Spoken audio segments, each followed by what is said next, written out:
N'essayez pas de régler l'écran, ni le son, vous êtes sur le point de subir une piraterie. Oui, on a compris, mais ce n'est pas un film d'horreur. Tu vas faire peur aux gens. S'il te plaît, arrête avec cette voix bizarre. Au revoir, bye. Une simple vitamine qui arrête la croissance de cellules cancéreuses. Ah, il m'a gâché le plaisir de dire Grimdim.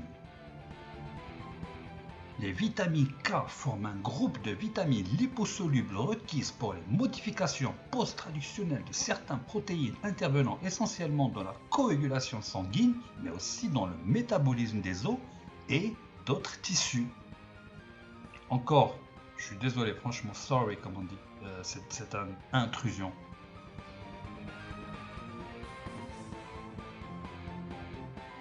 Groupe de vitamine K, chacun a un rôle essentiel dans la prévention du cancer. La vitamine K et K2 sont les deux formes naturelles de la vitamine K qui peut cibler le cancer à plusieurs étapes du développement. Les chercheurs ont montré les différentes façons dont la vitamine K2 arrête la prolifération des cellules cancéreuses.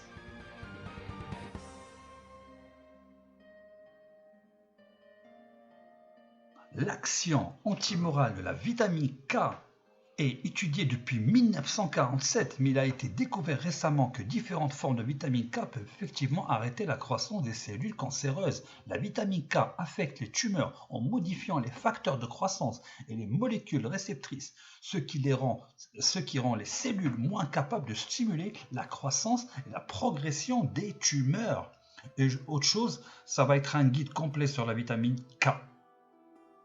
Le cycle cellulaire est gelé et n'est plus capable de créer d'autres cellules. Il crée également la mort cellulaire programmée grâce à des mécanismes distinctifs. L'une des méthodes les plus uniques est appelée oncose, qui est une forme de mort cellulaire ischémique, activée par le stress, et les cellules tumorales sont particulièrement vulnérables à ce processus. Il m'a vraiment perturbé, je suis désolé, si je bafouille un peu, je suis désolé. Comment la vitamine K arrête la croissance des cellules cancéreuses. Les tumeurs peuvent rapidement excéder leurs réserves de sang. Leur métabolisme élevé signifie qu'elles consomment rapidement de l'oxygène, ce qui les rend particulièrement vulnérables au stress oxydatif, beaucoup plus que les tissus sains qui les entourent. La vitamine K cible les cellules tumorales pour la destruction en stimulant le stress oxydatif sans toxicité pour les tissus sains. On va y arriver. Le stress persistant conduit souvent à des lésions cellulaires chroniques et éventuellement à la disparition de la cellule par l'oncose. C'est une autre façon de se débarrasser des cellules cancéreuses, ce qui s'appelle l'apoptose.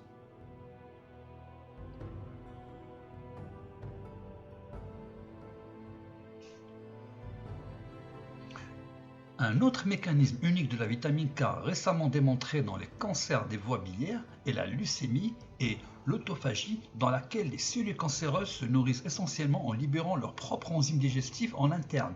Par un autre mécanisme encore, la vitamine C et K en combinaison contribuent à la mort des cellules cancéreuses, les cellules se divisant simplement en s'ouvrant, déversant leur contenu. J'espère que je n'ai pas parlé trop vite, mais ça va, au pire il y a le texte. Une étude de l'Uruguay a démontré que les marqueurs sériques dans un groupe de patients atteints d'un cancer de la prostate ont indiqué la destruction des cellules tumorales suivant la supplémentation en vitamine C et K. Ensuite, il y a eu une autre étude, une enquête européenne sur le cancer et la nutrition impliquant plus de 24 000 participants âgés de 35 à 64 ans.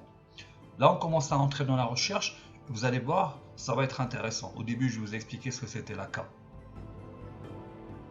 Les participants ont été suivis pour l'incidence du cancer et la mortalité pour une moyenne de 10 ans.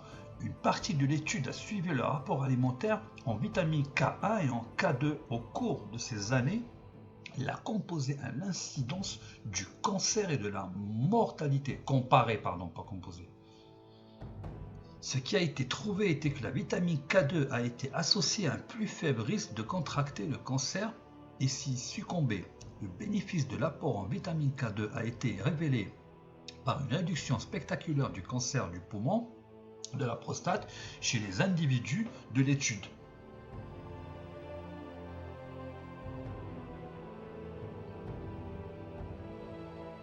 À la Mayo Clinic au Minnesota, des chercheurs ont découvert que les personnes qui ont des apports plus élevés en vitamine K ont un risque moindre de développer un lymphome non hodgkinien. Dans cette étude, la vitamine K1, trouvée principalement dans les légumes à feuilles, a montré une valeur préventive dans la réduction du risque de cancer.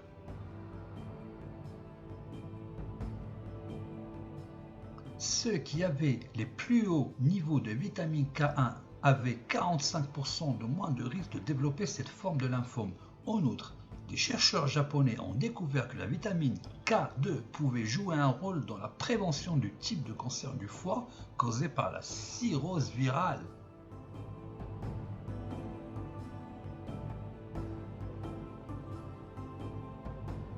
Pour rappel, la vitamine K existe sous deux formes naturelles, vitamine K1 et vitamine K2. La vitamine K1 se trouve dans les légumes frais tels que le brocoli, la laitue, le chou vert, le gombo, les asperges, les pruneaux, l'avocat et d'autres légumes verts à feuilles. La vitamine K2 se trouve dans la viande. Là, vous êtes sûr d'avoir votre dose. Bon, bien sûr, nous sommes ce que nous mangeons. Je vous dis Murine, à bientôt. Et pour finir, goodbye. Et n'oubliez pas de laisser votre commentaire.